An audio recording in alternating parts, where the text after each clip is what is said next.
قل هل يستوي الذين يعلمون والذين لا يعلمون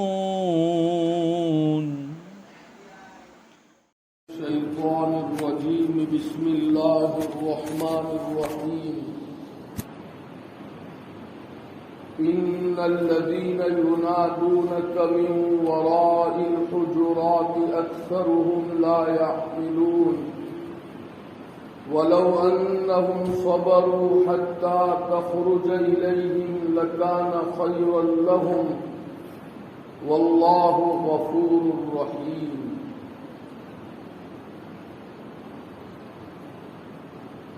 قرآن مجید کی یہ جو 2 آیات تلاوت کی گئی اس کے متعلق کچھ عرض کرنے سے پہلے ہمیں اپنا وہ مضمون مکمل کر لینا چاہیے جو اس سے پہلے کی مجلسوں میں ہم نے شروع کیا تھا. پچھلی 2 مجلسوں میں یہ بات واضح کی گئی تھی کہ نبی کریم صلی اللہ تعالی علیہ وسلم کی پیشین گوئیوں کے مطابق اخیری اور قرب قیامت میں اخیری زمانے اور قرب قیامت میں بکثرت ارتداد کے واقعات پیش آئیں گے. حضور اکرم صلی اللہ تعالی علیہ وسلم کی بہت سی احادیث مبارکہ اس کے مفاہیم کے ساتھ نقل بھی کی گئی تھی. ایک اور حدیث سن کر ہم آگے بڑھتے ہیں. امام حاکم رحمۃ اللہ علیہ نے اپنی مستدرک میں حضرت ابو ہریرہ رضی اللہ تعالی عنہ کی ایک روایت نقل فرمائی ہے کہ نبی کریم صلی اللہ تعالی علیہ وسلم نے ایک مرتبہ سورۃ الفتح تلاوت فرمائی جس سورت میں اللہ کی طرف سے یہ بشارت دی گئی ہے کہ لوگ دین اور ایمان میں فوج در فوج اور جماعت در جماعت داخل ہو رہے ہیں. اس سورت کی تلاوت کے بعد حضور اکرم صلی اللہ تعالی علیہ وسلم نے ارشاد فرمایا لَتَخْرُجُنَّ مِنْهُ أَفْوَاجًا كَمَا دَخَلُوا فِيهِ أَفْوَاجًا. جس طرح آج لوگ جماعت در جماعت دین اور ایمان میں داخل ہو رہے ہیں، ایک زمانہ اور ایک وقت ایسا آئے گا کہ لوگ اسی طرح فوج در فوج اپنے ایمان سے نکل جائیں گے اور مرتد ہو جائیں گے. نبی کریم صلی اللہ تعالی علیہ وسلم کی یہ پیشین گوئی بتا رہی ہے کہ آخری زمانے میں اور قرب قیامت میں ارتداد کے واقعات بکثرت پیش آئیں گے. اب اس ارتداد کے اسباب کیا ہے اس کے متعلق بات چل رہی تھی. اس کو سمجھنا ہر مومن کے لیے ضروری ہے. ارتداد کا اور دین سے پھر جانے کا پہلا سبب اعدائے اسلام کی سازشیں اور ان کی پالیسیاں ہیں. وہ مختلف پالیسیاں اختیار کر کے اور مختلف سازشیں کر کے امت مسلمہ کو ایمان سے پھیرنے کے لیے بہت ہی زیادہ جد و جہد اور مجاہدہ کر رہے ہیں. میں نے پچھلی مجلس میں بھی اشارات کیے تھے. مثلا وہ شریعت کے جو احکام ہیں، قرآن و سنت سے ثابت شدہ جو امور ہیں، ان پر طرح طرح کے اعتراضات قائم کر کے امت مسلمہ کے دلوں میں اپنے دین کے بارے میں اور احکام شریعت کے بارے میں شکوک و شبہات میں مبتلا کر کے ان کو ایمان سے پھیر دیتے ہیں۔ آج جن لوگوں کی نظر ہے ملک کے حالات پر اور دنیا کے حالات پر، وہ یہ بات بخوبی سمجھ سکتے ہیں کہ ہر دن شریعت کے کسی نہ کسی حکم کو لے کر اعدائے اسلام کی طرف سے اعتراض ہوتا ہے اور مسلمانوں کے دلوں میں شکوک و شبہات پیدا کیے جا رہے ہیں۔ کبھی ان کی طرف سے مال کی لالچ دے کر ایمان سے پھیرا جاتا ہے۔ آپ کو معلوم ہے کہ اس ملک میں اور پوری دنیا میں NGO کر کے ایک تنظیم کام کرتی ہے جو غیر سرکاری تنظیم ہے، اور لفاح عام کے نام پر یہ تنظیم قائم کی جاتی ہے کہ ہماری تنظیم کا کام یہ ہے کہ عام لوگوں کے نفع کے جو کام ہیں وہ انجام دیے جائے۔ اصل میں ان کا ٹارگیٹ مسلمان ہیں، وہ امت مسلمہ میں گھستے ہیں جو بیمار ہیں، جو بیچارے علاج نہیں کرا سکتے ہیں، روپیہ پیسہ نہیں ہے، ان کی مدد کرتے ہیں اور ان کا اچھے سے اچھا علاج ان کے لیے فراہم کرتے ہیں۔ کسی کے گھر میں کھانے پینے کی اشیاء نہیں ہے، اس کے پاس جاتے ہیں اور بہترین کھانے کا انتظام کرتے ہیں۔ مسلمانوں کی کسی بستی میں کوئی سرکاری اسکول نہیں ہے، تعلیم کا کوئی نظام نہیں ہے، تو وہ لوگ جا کر وہاں اسکول قائم کرتے ہیں۔ کہیں پل کی ضرورت ہے تو پل تعمیر کرتے ہیں۔ الغرض مختلف قسم کی خدمات کر کے وہ اپنی عظمت امت مسلمہ کے دلوں میں بٹھا کر پھر ان کا اپنا ایمان چھین لیتے ہیں۔ مال کی لالچ دے کر، نفع والے کام آ کر یہ سازش کرتے ہیں اور لوگ اس طرح اپنا ایمان چھین لیتے ہیں۔ کبھی وہ کسی حسین عورت کے عشق میں پھنسا کر مسلمان کو مرتد بناتے ہیں، یا کسی لڑکی اور عورت کو جو مسلمان ہیں کسی مرد کے عشق میں پھنسا کر اس کو اسلام سے پھیرتے ہیں، اور کبھی زبردستی کفریہ کلمات اس کے منہ سے نکلواتے ہیں، اور اس کے علاوہ تعلیمی پالیسی وہ ایسی بنا رہے ہیں کہ جس سے امت مسلمہ مجبوراً کفر کا شکار ہو رہی ہے۔ بہرحال ارتداد کا ایک سبب تو اعدائے اسلام کی یہ خطرناک سازشیں اور ان کی پالیسیاں ہیں۔ ہم مسلمانوں کو اللہ تعالیٰ نے ایمان عطا فرمایا ہے، ہمارے پاس حکمت اور دانش مندی ہونی چاہیے۔ ہم ان کی ان اسکیموں کو، پلاننگ کو اور ان کی یہ جو پالیسیاں ہیں ان کو اچھی طرح سمجھ کر ہم ان کا مقابلہ کرنے والے بنے، اور ہم ان سے زیادہ میدان عمل میں آ کر اپنے اور اپنی اہل و عیال اور آنے والے نسلوں کے ایمان کے بچانے کی فکر ہم تیز کر دیں، یہ ہمارے لیے ضروری ہے۔ تو ارتداد کا ایک سبب بہرحال یہ ہے۔ دوسرا سبب ارتداد کا، جیسے میں نے پچھلی مجلس میں اشارہ کیا تھا، فقر و فاقہ ہے۔ روایت میں آتا ہے نبی کریم صلی اللہ تعالی علیہ وسلم نے فرمایا، کاد الفقر ان یکون کفرا، جب آدمی محتاج ہوتا ہے تو وہ اپنا دین چھوڑ دیتا ہے۔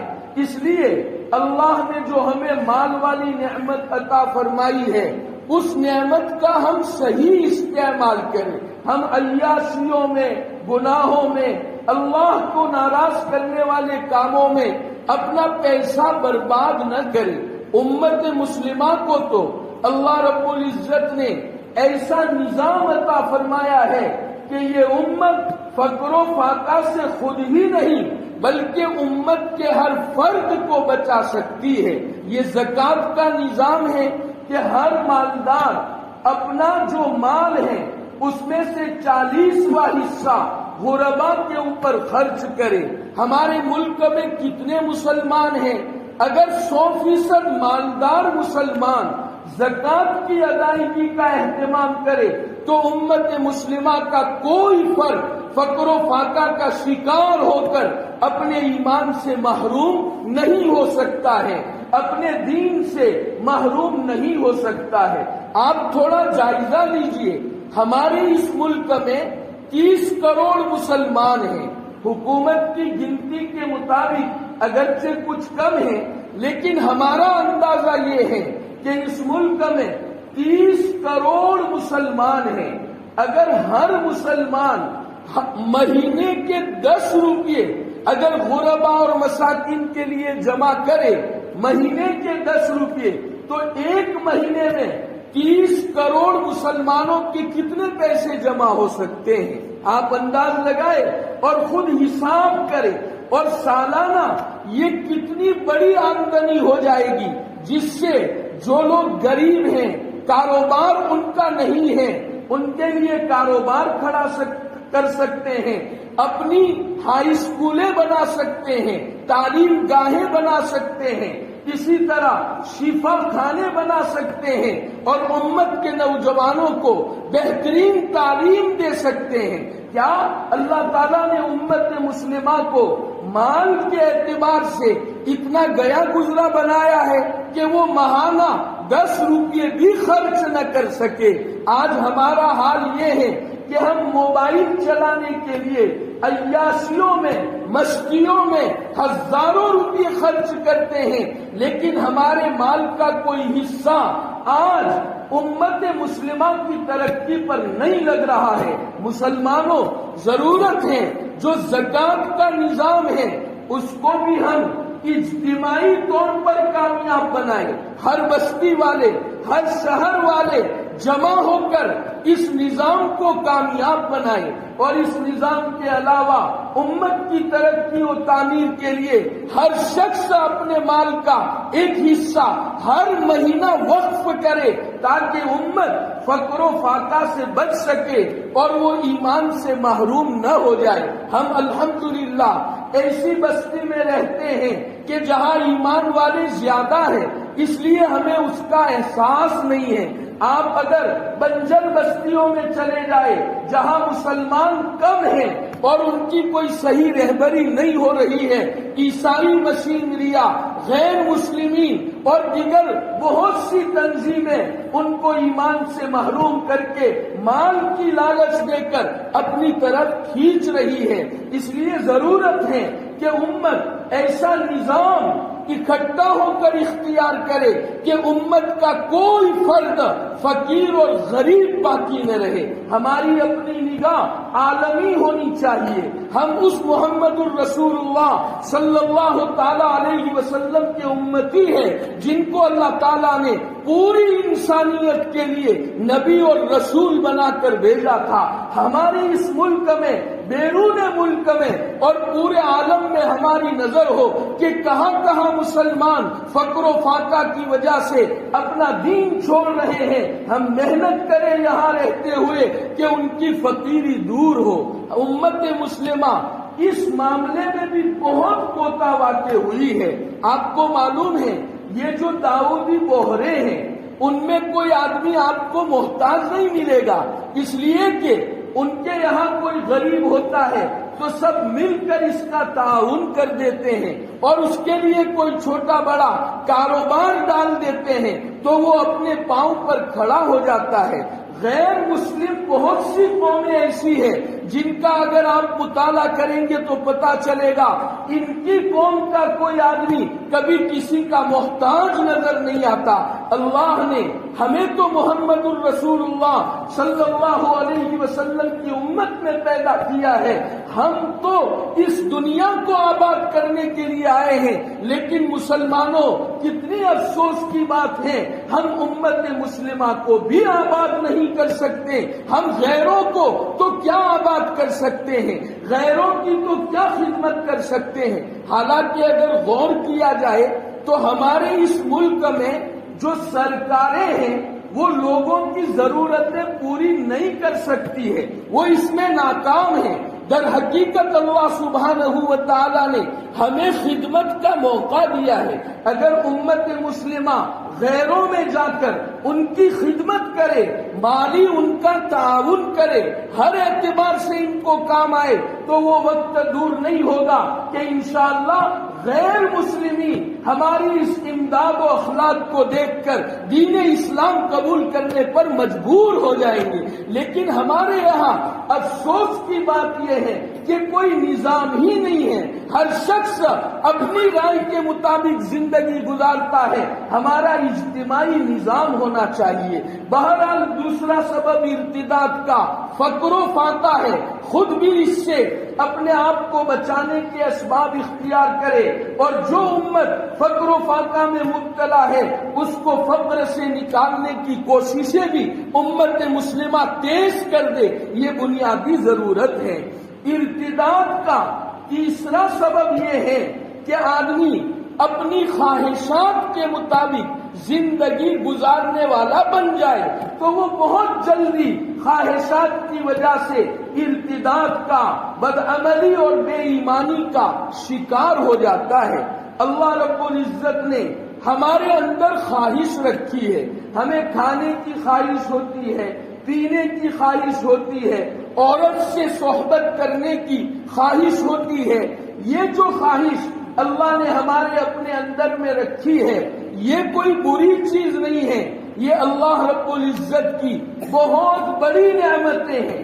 اسی لیے علامہ ابن تیمیہ رحمت اللہ علیہ فرماتے ہیں، اللہ نے ہم انسانوں میں یہ جو خواہشیں رکھی ہے وہ اس لیے رکھی ہے تاکہ ہم اپنے مقاصد زندگی کو پورا کر سکے، حاصل کر سکے۔ اگر ہمارے اندر کھانے پینے کی خواہش نہ ہو تو ہم زندہ نہیں رہ سکتے۔ زندہ رہنے کے لیے اس خواہش کی ضرورت ہے۔ اگر ہمارے اندر میں صحبت نہ ہو، صحبت کی خواہش اور جنسی خواہش نہ ہو، تو ہماری نسلیں وجود میں نہیں آئے گی۔ تو یہ خواہشات علامہ ابن تیمیہ فرماتے ہیں کوئی بری چیز نہیں ہے، لیکن ان خواہشات کو ناجائز اور حرام کاموں میں استعمال کرنا یہ اللہ تعالیٰ کی ان نعمتوں کی بہت بڑی ناقدری ہے، اور یہ انسان کے لیے ہلاکت کا، تباہی کا، ارتداد کا ذریعہ اور سبب ہے۔ اس لیے مسلمانوں ضرورت ہے اس بات کی کہ ہم خواہشات کے غلام نہ بنیں، ہم زندگی کی ہر نقل و حرکت میں اللہ رب العزت کی مرضیات کا فالو کریں، اللہ کی مرضی سمجھ کر، شریعت سنت سمجھ کر ہم اس پر عمل کرنے والے بنیں۔ محمد ابن سیرین رحمت اللہ علیہ جو اجل تابعین میں سے ہیں، انہوں نے ایک جگہ لکھا ہے، ان اسرع الناس ردۃ اہل الاہواء، حضرت فرماتے ہیں بہت جلدی مرتد ہو جانے والے وہ لوگ ہوتے ہیں جو خواہشات کے مطابق زندگی گزارتے ہیں، من مانی کرتے ہیں، جو دل میں آیا بس وہ کر گزرتے ہیں، اللہ رب العزت کے حکم اور شریعت کا وہ فالو نہیں کرتے ہیں، علم حاصل نہیں کرتے اور من مانی زندگی گزارتے ہیں، وہ لوگ بہت جلدی مرتد ہو جاتے ہیں۔ اس لیے کہ انسان کی خواہش ایسی چیز ہے کہ جب آدمی ناجائز کاموں میں اس کو استعمال کرے گا تو یہ خواہش اس کو ارتداد تک لے جائے گی۔ بے شمار واقعات تاریخ و سیر نے محفوظ کیے ہیں، میں ایک دو واقعے عرض کر کے سمجھانا چاہتا ہوں۔ یہودیزاد عالم، یہودیوں کے بڑے عالم کعب ابن اشرف اور حوی ابن اخطب، یہ بڑے عالم تھے اور یہودیوں کے سردار تھے، وہ مدینہ المنورہ میں رہتے تھے۔ انہوں نے ایک مرتبہ یہ سوچا کہ ہمیں مکہ جانا چاہیے اور مشرکین مکہ کے ساتھ ساز باز کر کے اور ان سے دوستی کر کے ان کا تعاون لے کر ہمیں مدینے میں آباد مسلمانوں کو مٹانے کی کوشش کرنی چاہیے۔ اس نیت سے وہ مکہ المکرمہ گئے، ابو سفیان سے ملاقات ہوئی، چونکہ وہ مشرکین مکہ کے سردار تھے، ابو سفیان سے انہوں نے درخواست کی کہ ہم آپ کا تعاون لینے کے لیے آپ کے پاس آئے ہیں۔ ابو سفیان نے کہا تم یہود ہو، تمہاری فطرت کو ہم جانتے ہیں، تم دغاباز قوم ہو، ہمیں کیا پتا کہ اس معاہدے کے مطابق تم عمل کرو گے۔ تم اگر ہمارے بتوں کے سامنے سجدہ کرتے ہو تو ہمیں یقین ہوگا کہ تم ہماری بات کو مانو گے۔ چنانچہ کعب ابن اشرف نے اور حیی ابن اخطب نے اپنی اس خواہش کو پورا کرنے کے لیے مسلمانوں کے خلاف مشرکین مکہ کا تعاون لینا، یہ ان کی اپنی خواہش تھی۔ اس خواہش کو پورا کرنے کے لیے انہوں نے بتوں کے سامنے سجدہ کیا۔ جبت اور طاغوت جو ان کے بت تھے ان کے سامنے سجدہ کیا، حالانکہ یہ دونوں یہود کے عالم تھے اور ان کو معلوم تھا کہ اگر ہم بتوں کے سامنے سجدہ کریں گے تو ہم یہودیت سے اور مذہب یہود سے ہم نکل جائیں گے، لیکن اپنی ایک خواہش کو پورا کرنے کے لیے انہوں نے بتوں کے سامنے سجدہ کیا۔ یہ ہے خواہش پرستی جو انسان کو ایمان سے محروم کر دیتی ہے۔ حضرت علامہ ابن الجوزی رحمۃ اللہ علیہ نے ایک واقعہ لکھا ہے کہ بغداد میں ایک آدمی تھا جس کا نام صالح تھا، بڑا مشہور تھا، نیک نام آدمی تھا، اور عبادت میں، تقوی میں لوگوں میں اس کی شہرت تھی کہ یہ بہت زیادہ نیک، پرہیزگار اور متقی آدمی ہے۔ علامہ ابن الجوزی نے لکھا ہے اس نے 40 سال تک نماز کے لیے اذان دی تھی۔ اب یہ کتنا بڑا نیک آدمی ہوگا اندازہ لگا سکتے ہیں۔ ایک مرتبہ اذان دینے کے لیے وہ مسجد کے مینارے پر چڑھا۔ مسجد کے قریب عیسائی کا مکان تھا، تو عیسائی کی لڑکی پر اس کی نظر پڑ گئی تو وہ اس کا عاشق ہو گیا۔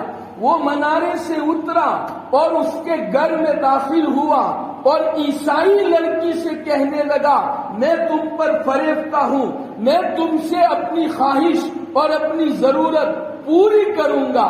تو وہ عیسائی لڑکی کہنے لگی کہ ویسے تو تم مجھے ہاتھ نہیں لگا سکتے ہو، اگر تم مجھ سے اپنی خواہش پورا کرنا چاہتے ہو تو ضروری ہے کہ تم اپنا ایمان چھوڑ دو، تم اللہ کا اور محمد الرسول اللہ صلی اللہ علیہ وسلم کا انکار کرو تو پھر میں تمہارے لیے حاضر ہوں، تم مجھ سے اپنی خواہش اور ضرورت پوری کر سکتے ہو۔ لکھا ہے علامہ ابن الجوزی رحمۃ اللہ علیہ نے وہ صالح اور نیک آدمی جس نے 40 سال تک مسلسل ہمیشگی کے ساتھ اذان دی تھی، اپنی خواہش کو پورا کرنے کے لیے اپنے ایمان کو چھوڑ بیٹھا، کہنے لگا میں اللہ کا انکار کرتا ہوں، میں محمد الرسول اللہ صلی اللہ تعالی علیہ وسلم کا انکار کرتا ہوں۔ وہ لڑکی کہنے لگی کیا پتا کہ تم خالی زبان سے اپنی خواہش پورا کرنے کے لیے یہ اپنے دین کا انکار کر رہے ہو، اگر تم سور کھا کر دکھاؤ تو میں مانوں کہ واقعی تم عیسائی بنے ہو اور اپنے دین سے پھرے ہو۔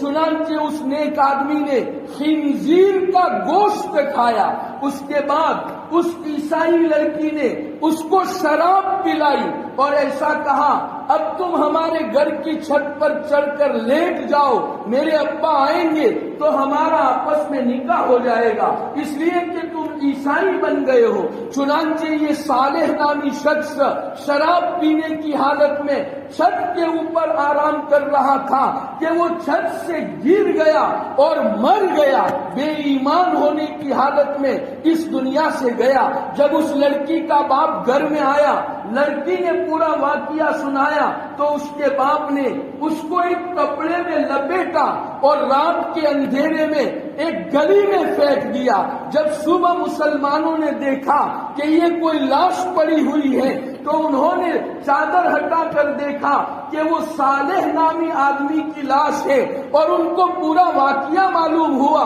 یہ عیسائی بن گیا تھا، اس نے خنزیر کا گوشت کھایا تھا، شراب پی تھی۔ تو مسلمانوں نے بھی اس کو اپنے قبرستان میں دفن کرنے کے بجائے جو کوڑا کرکٹ کا ڈھیر تھا اس پر اس کی ناش کو پھینک دیا۔ آپ انداز لگائے اس نفس پرستی نے اور خواہش پرستی نے اس کو کیسے بے ایمان بنا دیا۔ اس لیے مسلمانوں، بہت بڑا المیہ اور ہماری خطرناک جو روحانی اور اندرونی بیماری ہے وہ ہماری اپنی نفس پرستی ہے۔ ہم خواہش کے مطابق زندگی گزارتے ہیں، اللہ کا کوئی حکم کبھی ہماری نظروں کے سامنے نہیں ہوتا ہے۔ حالانکہ محمد الرسول اللہ صلی اللہ تعالی علیہ وسلم کا ایک مشہور فرمان آپ حضرات نے بارہا سنا ہے، لا یؤمن احدکم حتی یکون ہواہ تبعا لما جئت بہ، تم میں کا کوئی اس وقت تک مومن نہیں ہو سکتا جب تک وہ اپنی خواہش کو میرے لائے ہوئے دین کے تابع نہ کر دے۔ یہ نہیں چاہا جا رہا ہم سے کہ ہم کھانا نہ کھائے، ہم کوئی مشروب نہ پیوے، ہم بازار میں نہ جائے، ہم خرید و فروخت نہ کرے، ہم کھیتی باڑی نہ کرے، ہم انگریزی دنیاوی تعلیم حاصل نہ کرے۔ ہرگز ہم سے یہ نہیں کہا جا سکتا، اللہ نہیں کہا جاتا۔ اللہ نے یہ ضرورتیں ہمارے ساتھ لگائی ہے، لیکن ہمیں جائز طریقے سے اپنی یہ ضرورتیں پوری کرنی ہے۔ ہم اگر کھانا کھاتے ہیں حلال کا کھائے، مشتبہ اور حرام سے بچے، اور کھانا صحیح نیت سے کھائے کہ میں یہ کھانا اس لیے کھا رہا ہوں تاکہ میرے بدن میں طاقت پیدا ہوگی، میں اس کو اللہ کی مرضیات میں خرچ کروں گا، تو یہ کھانا بھی ہمارے لیے بہت بڑی عبادت ہے۔ کہنے کا مطلب یہ ہے اللہ نے یہ ساری کائنات ہمارے لیے ہی پیدا فرمائی ہے، لیکن ہم ناجائز طریقے سے کچھ تصرف کرنا چاہے تو اس کی ہمارے لیے اجازت نہیں ہے۔ اپنی خواہش کے مطابق زندگی گزارنا، اللہ کے احکام کو پس پشت ڈالنا آدمی کے لیے سوء خاتمہ کا ذریعہ بنتا ہے۔ اللہ ایسے شخص سے ایمان کو سلب کر لیتا ہے۔ اللہ ہم سب کی حفاظت فرمائے، اور یہی تو ہمارا امتحان ہے۔ اللہ رب العزت نے ہم میں جو خواہش پیدا فرمائی ہے اس میں ہمارا یہی تو امتحان ہے کہ اللہ یہ دیکھنا چاہتے ہیں کہ وہ اپنی خواہش کو شریعت سنت کے مطابق پورا کرتا ہے یا ناجائز کاموں میں، حرام کاموں میں اپنی خواہش پوری کرتا ہے۔ یہی تو ہمارا امتحان ہے۔ اللہ نے اسی لیے ہمیں پیدا فرمایا ہے۔ اس لیے جتنے مسلمان آج کی مجلس میں شریک ہیں اور جو میری آواز سن رہے ہیں، میں ان تمام سے یہ درخواست کرتا ہوں کہ ہم اپنے خواہش کے غلام نہ بنیں اور ہم اپنی شریعت کو مشکل نہ سمجھیں۔ عموماً ہوتا ایسا ہے کہ ایک نوجوان کے دل میں، ایک مسلمان کے دل میں دین کی بات سن کر دین پر عمل کرنے کا جذبہ آ جاتا ہے کہ میں اپنی خواہشات کا غلام نہیں رہوں گا، میں دین پر چلوں گا۔ یہ بات آتی ہے، لیکن فوراً وہ یہ سمجھتا ہے کہ دین پر عمل کرنا تو مشکل ہے، اگر کروں گا تو میں بندھ جاؤں گا، کنویں کا مینڈک بن جاؤں گا، اور میرا اپنا کاروبار ٹھپ پڑ جائے گا، کھیتی باڑی میں نقصان ہو جائے گا۔ شیطان ہمارے دل میں یہ بات ڈالتا ہے۔ یاد رکھو مسلمانوں، اگر ہم کچھ حاصل کر سکتے ہیں دنیا میں بھی اور آخرت میں بھی تو شریعت پر عمل کر کے ہی حاصل کر سکتے ہیں۔ یہ تو شیطان اور نفس کا دھوکہ ہے۔ آپ تھوڑا شریعت پر عمل کر کے دیکھیے، اللہ رب العزت دنیا کو بھی کیسے آباد کرتا ہے، اللہ کیسی خوشحالیاں عطا فرماتا ہے۔ آپ شریعت میں ہرگز تنگی محسوس نہ کرے، نبی کریم صلی اللہ تعالی علیہ وسلم کا ارشاد ہے الدین یسر، دین بہت آسان ہے۔ اللہ رب العزت نے جو دین دیا ہے اس کی عظمت اپنے دل میں پیدا کرے، شریعت پر چلنے پر، شریعت پر عمل کرنے میں اپنے آپ کو فخر محسوس کرے اور یہ ارادے کرے ہم خواہش کے غلام نہیں رہیں گے تاکہ ہمارا اپنا ایمان سلامت رہے۔ ارتداد کے دوسرے اسباب پر اور اس سے بچنے کی تدابیر پر انشاءاللہ آئندہ مجلس میں گفتگو ہوگی۔ اللہ سبحانہ و تعالی ہم سب کو ایمان اور اسلام پر عافیت کے ساتھ استقامت نصیب فرمائے، ہماری اپنی قیامت تک آنے والے نسلوں کی ایمان کی اللہ حفاظت فرمائے اور اپنی منمانی کرنے کے بجائے، خواہشات کے غلام بننے کے بجائے اللہ تعالی شریعت و سنت پر عقیدت و محبت کے ساتھ ہم سب کو عمل کرنے کی توفیق و سعادت نصیب فرمائے۔ آمین وآخر دعوانا الحمدللہ رب العالمین۔